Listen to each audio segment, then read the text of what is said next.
All right, so Mary D asks, can you help me find the figurative language in these poems? It looks like it's just one poem. I apologize if there were more and I didn't get to them, but I'll only really have time to cover the one anyway. So hopefully that will cover what you need me to cover. So basically, of course, we have to start with what is figurative language. Basically, figurative language, it's anytime words mean something more than just their very basic literal meaning. So figurative is the opposite of literal. Literal being exactly what you say is what you get. What you say is what you mean. Whereas figurative language, that's when things start to get colorful and creative and interesting. Of course, we have a lot of kind of cliche figures of speech, and I used one of these as an example. So figurative language would be saying, I feel light as a feather, versus a literal version of that would be, I feel very relaxed and free from anxiety. You can see this is kind of robotic, right? So the figurative language is kind of where we express more complex and sort of unusual or interesting emotions, or express things in complex ways. So the most common of these, there's a bunch of different types. You may be, some people put like sound types of things, like the way words sound together, especially in poetry, in the domain of figurative language. But for now, we're just going to cover kind of the most common types, which are the comparisons. Simile and metaphor. So I'll write that up here. Comparison.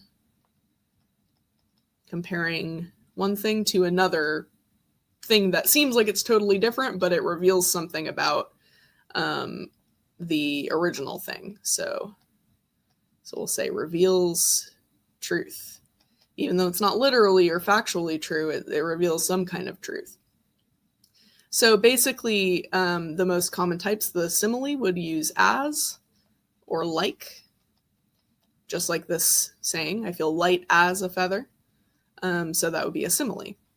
Metaphors are similar to similes, but they are going to be either using to be verbs, so is, are, were, was, am, stuff like that, or they might be a little longer and more drawn out. So we'll say longer form. So a longer form metaphor would, or an extended metaphor, would take place like over the course of the poem. So we can see that in sort of motifs and symbols that are used in literature, like across a whole work of literature. But for now, let's just talk about metaphors as we find them in the poetry, in the language of the poetry. Okay, so to talk about this poem, just at a glance, what's it about, right?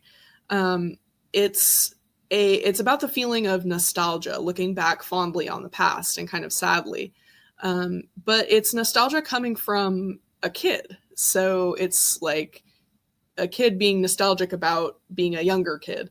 And we start getting this idea here. You tell me it's too early to be looking back.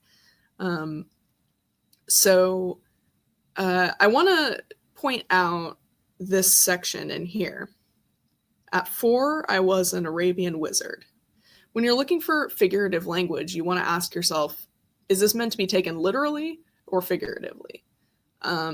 So when the narrator says, I was an Arabian wizard, I was a soldier, at 9, I was, implied, a prince, are we meant to take that literally? No.